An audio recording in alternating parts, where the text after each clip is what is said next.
Hello students, मैं हूं Gautam sir and this is your favourite channel concept के।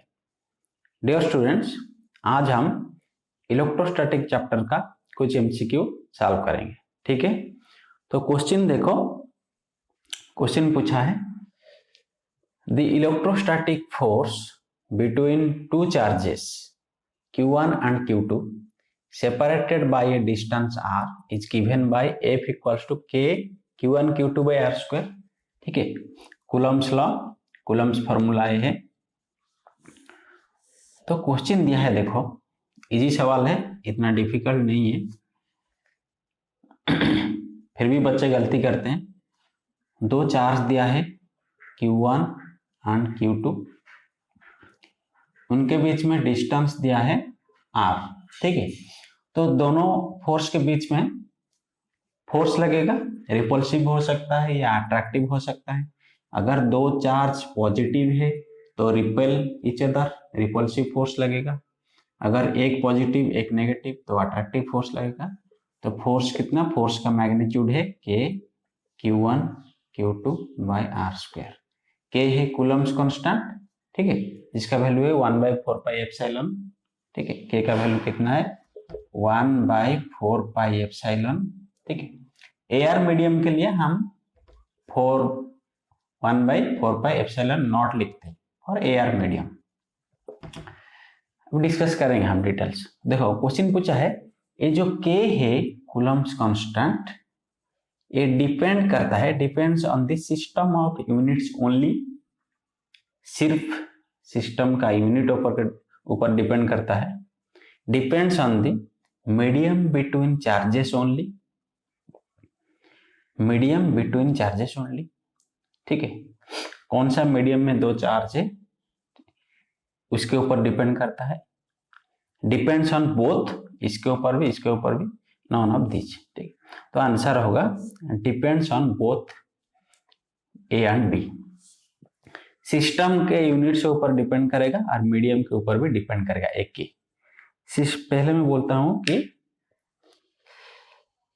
System के यूनिट से ऊपर कैसे डिपेंड करता है। इसको मिटा दो, क्वेश्चन मिटाता हूं, यहाँ पे आंसर सॉल्व करेंगे।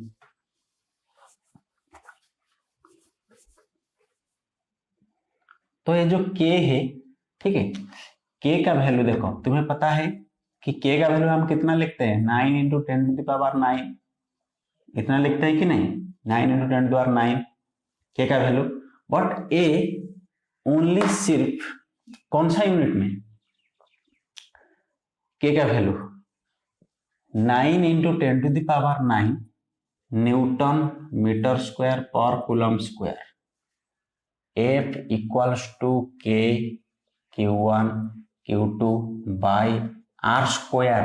ठीक है, K का वैल्यू देखो, K इक्वल्स टू कितना होगा FR स्क्वायर Q1 Q2। ठीक है, FR स्क्वायर Q1 Q2। तो F कितना है न्यूटन मीटर स्क्वायर पर coulomb square, newton metre square पर कूलम स्क्वायर। ठीक है, तो इसका यूनिट आ गया न्यूटन मीटर स्क्वायर पर कूलम स्क्वायर। तो K का वैल्यू कितना है देखो 1/4πε, 1/4πε। ठीक है, एप्सिलॉन क्या है, absolute permittivity of the medium. क्या है, absolute permittivity of the medium, जिस मीडियम में दो चार्ज हैं, absolute permittivity of the medium. अगर दोनों चार्ज एयर मीडियम में हैं, ठीक है, तो यहाँ पे एब्सोल्यूट परमिटिविटी एयर लेंगे हम, एब्सोल्यूट परमिटिविटी ऑफ एयर लेंगे हम। ठीक है, जिसको हम लिखते हैं एप्सिलॉन नॉट। सिर्फ एयर मीडियम के लिए एप्सिलॉन नॉट लिखा जाता है और इसका वैल्यू है, एप्सिलॉन नॉट का वैल्यू है 8.85 × 10⁻⁻12 उल्टा हो जाएगा। ठीक है, कूलम स्क्वायर और newton metre square. Different medium के लिए इसका वैल्यू डिफरेंट है। एयर मीडियम के लिए इतना है, वाटर मीडियम अगर हो जाएगा तो इसको हम ऐसे लिखेंगे 1/4 pi epsilon W water medium के लिए। वाटर मीडियम में इसका वैल्यू रहता है 7.12 इंटू 10⁻⁻10 कूलम स्क्वायर पर न्यूटन मीटर स्क्वायर। ठीक है, ग्लास मीडियम के लिए कुछ अलग वैल्यू, हर मीडियम के लिए इसका वैल्यू चेंज रहता है। अगर देखो मीडियम चेंज होगा तो एप्सिलॉन का वैल्यू चेंज होता जाएगा, चेंज हो जाएगा, तो के का वैल्यू भी तो चेंज हो जाएगा ना। तो मीडियम के ऊपर डिपेंड किया, मतलब ऑप्शन बी ठीक सही है, मीडियम के ऊपर डिपेंड करता है के। ठीक है, अगर हम एयर मीडियम के लेंगे, एयर मीडियम के लिए, तो के का वैल्यू कितना है, K equals to 1/4 pi epsilon naught air medium के लिए, तो equals to 1/4 into 3.14 into 8.85 into 10⁻⁻12। ठीक है, तो इसका वैल्यू आता है 9 इंटू 10⁻9। ठीक है, और ये भी एसआई यूनिट में। ठीक है, ये भी SI unit newton metre square है, तो इसका वैल्यू आता है न्यूटन मीटर स्क्वायर पर कूलम स्क्वायर एसआई यूनिट में। ठीक है, देखो मीडियम चेंज होगा तो एप्सिलॉन का वैल्यू चेंज होगा। ठीक है, अगर तो इसीलिए के मीडियम के ऊपर डिपेंड करता है, मीडियम चेंज होगा तो एप्सिलॉन का वैल्यू चेंज होगा, के का वैल्यू भी चेंज होगा। ठीक है, तो के मीडियम के ऊपर डिपेंड करता है मीडियम के ऊपर। उसके बाद सिस्टम ऑफ यूनिट्स के ऊपर भी डिपेंड करता है। देखो के को हम अगर एसआई यूनिट में लिखेंगे न्यूटन मीटर स्क्वायर पर कूलम स्क्वायर, अगर मैं लिखा देखो 9 इंटू 10⁻9, इसको मैं सीजीएस में लिखूंगा, सीजीएस में क्या हो जाएगा, डाइन सेंटीमीटर स्क्वायर कूलम का स्टार्ट कूलम स्क्वायर हो जाएगा। ठीक है, तो न्यूटन है, इसको डाइन करेंगे तो 10⁵ डाइन, मीटर स्क्वायर उसको सेंटीमीटर करेंगे, means 1 metre equal to 100 centimetre, 10⁻2 का square divided by coulomb square, coulomb को स्टार्ट कूलम करेंगे 3 into 10⁻9 stat coulomb, 3 into 10⁻9 stat coulomb उसका स्क्वायर। ठीक है, तो के का वैल्यू, तो ये कितना हो जाएगा, डाइन सेंटीमीटर स्क्वायर पर स्टार्ट कूलम स्क्वायर। तो सिस्टम ऑफ यूनिट को अगर हम चेंज कर रहे हैं तो के का वैल्यू चेंज हो रहा है। समझ में आया कि नहीं? तो दोनों ऑप्शन सही है, ऑप्शन ए भी सही है, ऑप्शन बी भी सही है। क्लियर? नोट करो। क्लियर? मिटा दो। Okay, next question.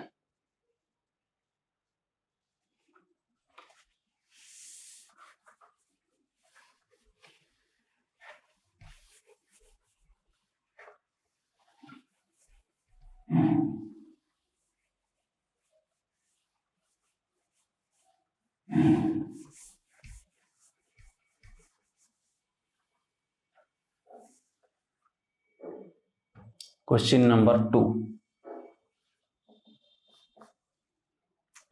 2 पूछा है, देखो the force between Q1 and Q2। Question number 2 क्या पूछा है, the force between Q1 and Q2, force between Q1 and Q2 is F full stop. If a third charge Q3, if a third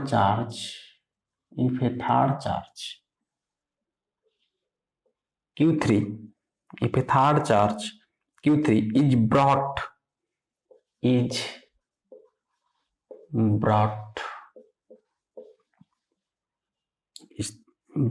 near Q1,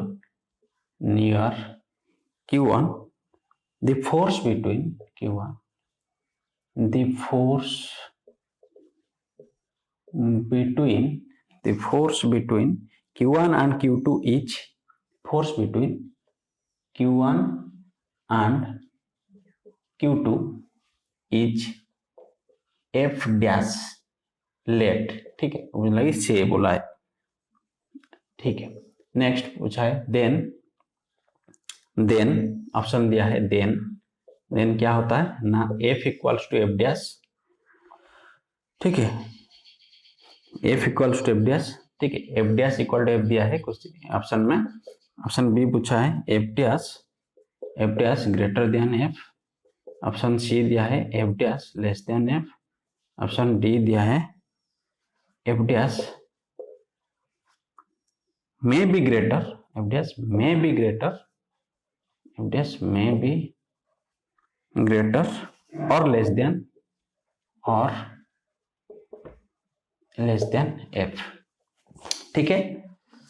देखो question क्या दिया है, the force between Q1 and Q2 is F, दोनों charge दिया है Q1 and Q2 दोनों charge दिया है, उनके बीच में फोर्स कितना लग रहा है, इनके बीच में फोर्स लग रहा है F, ठीक है, Q1 एंड Q2 के बीच में फोर्स लग रहा है F, ठीक है। अभी क्या करेंगे हम, अभी क्या बोला है Q3, ये थर्ड चार्ज Q3 को लाके Q1 के पास में हम रख दें, Q3 ब्रॉट नियर Q1 के पास में हम लाके रख दें, ठीक है। तो क्वेश्चन पूछा है अभी the force between Q1 and Q2 is F dash, ठीक है, रखने के बाद अभी लेट Q1 एंड Q2 के बीच में फोर्स लग रहा है कितना, F डैश। पहले Q1 का Q2 के बीच में जब Q3 नहीं था, पहले Q1 एंड Q2 के बीच में जब Q3 नहीं था तब कितना फोर्स लग रहा था, F। अभी Q3 है, Q1 के पास में ला के रखे, Q3 है तो अभी कितना लग रहा है Q1 एंड Q2 के बीच में फोर्स F डैश। तो वही क्वेश्चन पूछा है देन ये दोनों इक्वल है, F dash equal to F, वो दोनों इक्वल है, ठीक है, रखने से पहले या रखने के बाद दोनों फोर्स बराबर है। वो बोला है कि अभी F डैश F से बड़ा है, अभी बड़ा फोर्स लग रहा है, दोनों के बीच में फोर्स बढ़ रहा है, दोनों को बीच में फोर्स अभी घट रहा है, F dash less than F हो रहा है, या F डैश में भी ग्रेटर या लेस देन, बड़ा हो सकता है छोटा हो सकता है, तो ये होगा ऑप्शन ए, ठीक है। अरे देखो Q1 एंड Q2 के बीच में फोर्स, वो क्या पूछा है, Q1 एंड Q2 के बीच में पहले कितना था F, अभी सेम पूछा है कि वही Q1 एंड Q2 के बीच में कितना फोर्स, सेम लगेगा ना, और थर्ड चार्ज रखने से कुछ फर्क नहीं पड़ेगा, ठीक है। थर्ड चार्ज रखने से, ठीक है, किसी एक चार्ज के ऊपर नेट फोर्स का फर्क पड़ेगा, देखो अगर हम पहले Q3 नहीं था, पहले अगर पूछता देखो Q2 के ऊपर नेट फोर्स कितना है, तो अभी देखो Q2 के ऊपर, इसके ऊपर नेट फोर्स कितना है ना, जितना Q1 लगाता है फोर्स इतना Q1 फोर्स लगाएगा, ठीक है। तो सिर्फ अभी Q2 के ऊपर Q1 के वजह से फोर्स लग रहा है, ठीक है, Q1 के वजह से फोर्स लग रहा है, मतलब F नेट ऑन Q2, ठीक है, Q1 के वजह से ड्यू टू Q1 पहले था। अभी Q3 अगर हम रख देंगे तो A चार्ज भी इसको फोर्स लगाएगा, ठीक है। तो अभी net force on Q2 change हो जाएगा due to Q1 and Q3, किसी एक चार्ज के ऊपर दोनों चार्ज के वजह से फोर्स लगेगा, तो नेट फोर्स का चेंज होगा, नेट फोर्स चेंज हो जाएगा। पहले Q1 के वजह से फोर्स लग रहा था, अभी Q3 के वजह से फोर्स लग रहा है, समझ में आया कि नहीं, ठीक है। लेकिन वो हमें नहीं पूछा है, नेट फोर्स नहीं पूछा है, हमें पूछा है कि Q1 एंड Q2 के बीच में कितना फोर्स था, पहले F, अभी Q3 रख दिए, अभी Q1 एंड Q2 के बीच में फोर्स कितना, उतना ही लगेगा भाई, भाई उतना ही लगेगा। इससे कुछ फर्क नहीं पड़ेगा। हमें थोड़ी ना पूछा है कि Q2 के ऊपर नेट फोर्स कितना, नेट फोर्स नहीं पूछा है। अगर नेट फोर्स पूछता तो इसकी वजह से अभी नेट फोर्स चेंज हो जाएगा। नेट फोर्स बढ़ सकता है या कम सकता है, ठीक है, नेट फोर्स चेंज हो जाएगा। लेकिन Q1 वजह से Q2 कितना F, अभी Q1 एंड Q2 के बीच में फोर्स कितना F डैश, तो दोनों फोर्स तो बराबर है ना, कुछ फर्क नहीं पड़ेगा। Q3 के वजह से कुछ फोर्स के बारे में हमें नहीं पूछा है। हमें पहले Q1 और Q2 के बीच में फोर्स कितना था F, अभी इसको रख दिए। सेम क्वेश्चन पूछा है Q1 Q2 के बीच में फोर्स कितना, उतना F, ठीक है। तो अभी ये Q1 Q2 को जितना फोर्स लगा रहा है, ठीक है, बाद में भी उतना लगाएगा ना, दोनों चार्ज तो सेम है। समझ में आया कि नहीं? उतना ही फोर्स लगेगा भाई, कुछ फर्क नहीं पड़ेगा। नोट कर लो, नोट करो, मिटा दो, चलो।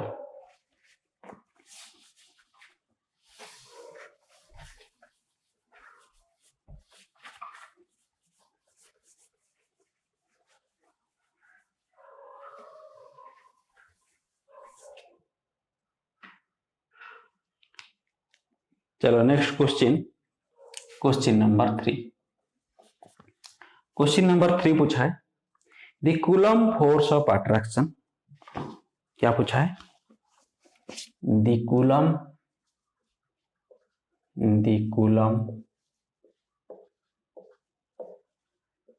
Force of attraction, the coulomb force of attraction between two charges, between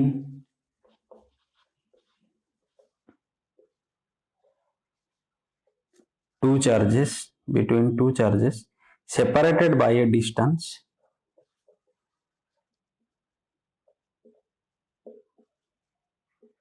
separated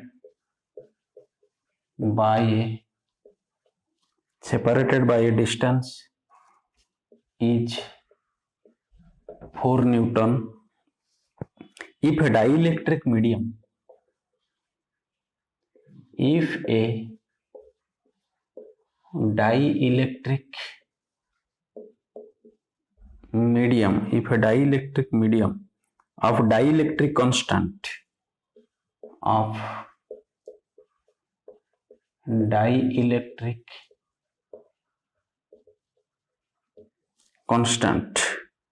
to, dielectric constant कितना दिया है 2, is kept to fill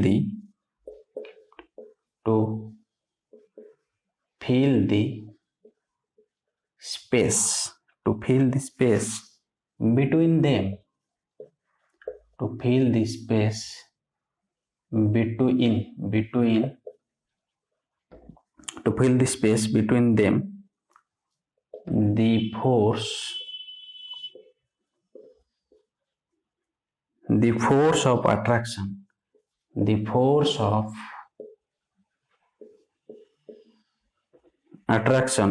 now becomes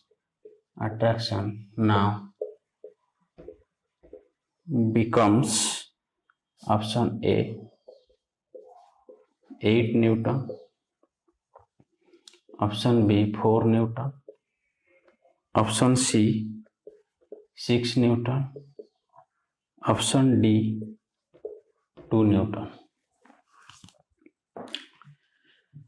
तो क्वेश्चन क्या पूछा है देखो, वो पूछा है कि the coulomb force of attraction between two charges, same वही दो चार्ज है Q1 Q2, ठीक है, स्मॉल Q1 Q2 भी ले सकते हो, कुछ फर्क नहीं पड़ेगा, Q1 एंड Q2, ठीक है, इनके बीच में distance separated by A distance, ठीक है, कुछ डिस्टेंस है, मान लो कि R है, ठीक है, तो इनके बीच में फोर्स कितना लग रहा है? फोर्स लग रहा है इनके बीच में 4 न्यूटन। फोर्स कितना लग रहा है? 4 न्यूटन मीन्स फोर्स कितना है? K Q1 Q2/r², ये कितना लग रहा है 4 न्यूटन। ठीक है, तो अभी if a dielectric medium of dielectric constant 2 is kept to fill the space between them. देखो इनके बीच में कुछ डाइलेक्ट्रिक मीडियम नहीं है, अभी एयर है, इनके बीच में अगर कुछ मीडियम नहीं दिया है, मान लो कि एयर, बाय डिफॉल्ट एयर लेना है हमेशा। ठीक है, बाय डिफॉल्ट और कुछ भी मीडियम तुम्हें नहीं दिया है तो उसको क्या मानना है कि एयर में है, हमारा चार्ज कहाँ पे है, एयर में मान। तो अभी हमारा दोनों चार्ज एयर में था। ठीक है, एयर में था, तो वो बोला है कि जब एयर में था फोर्स कितना लग रहा था 4 न्यूटन। जब ये दोनों मीडियम के बीच में अभी एयर नहीं रहेगा, अभी एयर नहीं रहेगा, एक डाइलेक्ट्रिक मीडियम हम इंसर्ट कर देंगे, एक डाइलेक्ट्रिक मीडियम हम इंसर्ट कर देंगे जिसका डाइलेक्ट्रिक कांस्टेंट है 2, जिसका डाइलेक्ट्रिक कांस्टेंट है 2, तब उनके बीच में फोर्स कितना होगा वही पूछा है। ठीक है, अच्छा देखो फोर्स किसके ऊपर डिपेंड करता है ना, K/Q1/Q2/r², force equal to K/Q1/Q2/r²। देखो चार्ज तो चेंज नहीं होगा, दोनों चार्ज सेम है, ये जब एयर में था पहले था, और जब डाइलेक्ट्रिक हम इंसर्ट किए दोनों चार्ज तो सेम है। ठीक है, और दोनों के बीच में डिस्टेंस भी सेम है, दोनों के बीच में डिस्टेंस भी सेम है। ठीक है, ये सारे कांस्टेंट है, खाली K चेंज होगा, जो कूलम्स कांस्टेंट वही चेंज होगा। K का वैल्यू कितना है 1/4πε, 1/4πε। ठीक है, तो पहले ये दोनों कहां पे थे, air medium, means 1/4πε0, air medium के लिए ε0 रखेंगे हम। अभी फोर्स कितना है 1/4πε Q1/Q2/r²। ठीक है, देखो ये है जब डाइलेक्ट्रिक मीडियम हम इंसर्ट किए, डाइलेक्ट्रिक मीडियम इंसर्ट किए, जब डाइलेक्ट्रिक मीडियम हम इंसर्ट किए। ठीक है, देखो F इक्वल्स टू 1/4πε0, ये जो ε0 या एप्सिलॉन ये सब क्या है, absolute permittivity of the medium. क्या है, absolute permittivity of the medium. हमें यहाँ पे एब्सोल्यूट परमिटिविटी नहीं दिया, यहाँ पे कितना क्या दिया है, डाई इलेक्ट्रिक कांस्टेंट गिवन दिया है। डाई इलेक्ट्रिक कांस्टेंट क्या है epsilon R, relative permittivity, dielectric constant epsilon R, इसको हम बोलते हैं रिलेटिव परमिटिविटी। रिलेटिव परमिटिविटी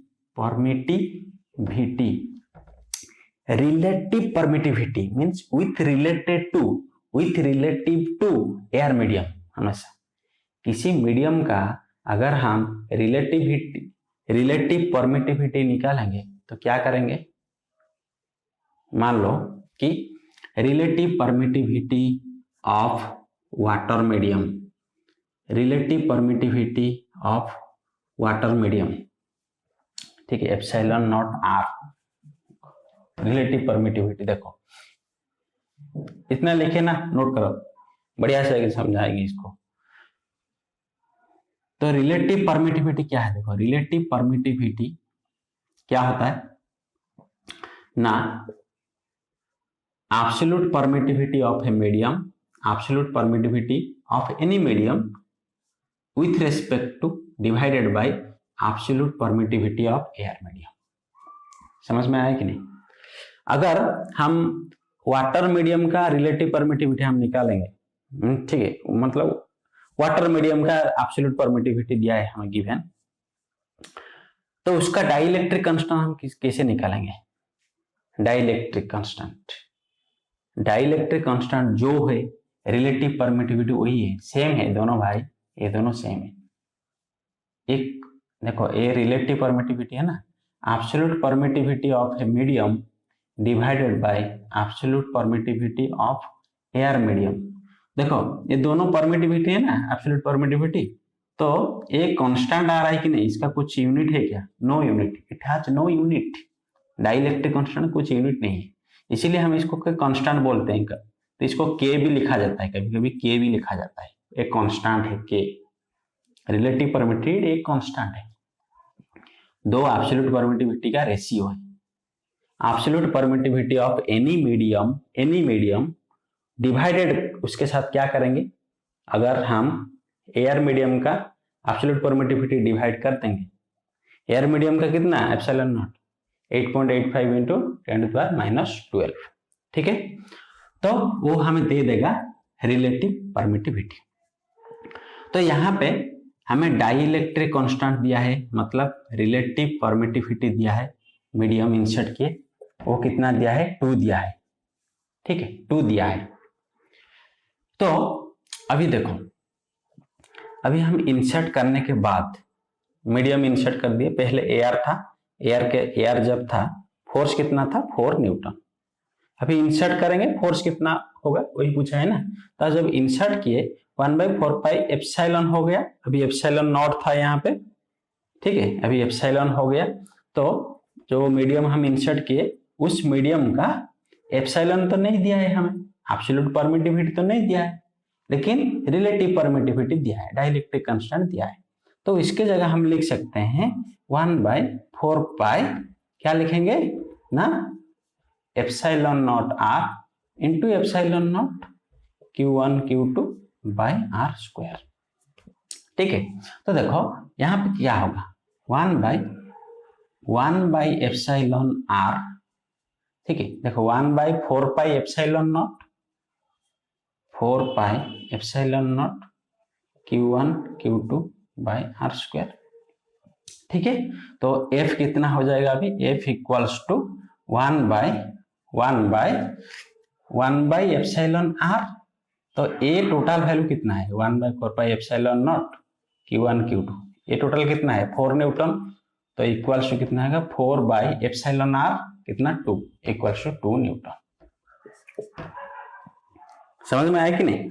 हमें जो मीडियम दिया है, इंसर्ट किया है डाइइलेक्ट्रिक मीडियम, उसका एब्सोल्यूट परमिटिविटी नहीं दिया है हमें, क्या दिया है, उस मीडियम का रिलेटिव परमिटिविटी दिया है, जो उस मीडियम का डाइइलेक्ट्रिक कांस्टेंट वही दिया है। तो हम एब्सोल्यूट परमिटिविटी यहाँ पे पुट करेंगे, क्या करेंगे ना, जो रिलेटिव परमिटिविटी दिया है उसके साथ एप्सिलॉन नॉट को मल्टीप्लाई कर देंगे, एब्सोल्यूट परमिटिविटी मिल गया, ठीक है। नोट करो 2 न्यूटन, आंसर है 2 न्यूटन। तो बच्चों आज के लिए इतना सॉल्व करेंगे, ठीक है। तो बाकी क्वेश्चन हम नेक्स्ट वीडियो में करेंगे, ठीक। तो क्योंकि एक साथ करने से ना लंबा वीडियो हो जाता है, तो बहुत लंबा होने से बच्चे ऑब्जेक्शन करते हैं कि सर बहुत लंबा हो जाता है, प्रॉब्लम होता है। और सही बात है, क्योंकि यूट्यूब में ऑनलाइन में इतना लंबा वीडियो देखना थोड़ा मुश्किल होता है, ठीक है, डाटा खत्म हो जाता है, फिर नहीं तो टावर प्रॉब्लम, नेटवर्क प्रॉब्लम कभी कभी हो जाता है, तो कंटिन्यूसली इतना लंबा थोड़ा देखना थोड़ा प्रॉब्लम होता है। तो इसलिए आज यहीं पे कंप्लीट करते हैं, उसके बाद नेक्स्ट वीडियो में हम फिर नेक्स्ट कुछ प्रॉब्लम हम सॉल्व करेंगे, ठीक है। नोट कर लो।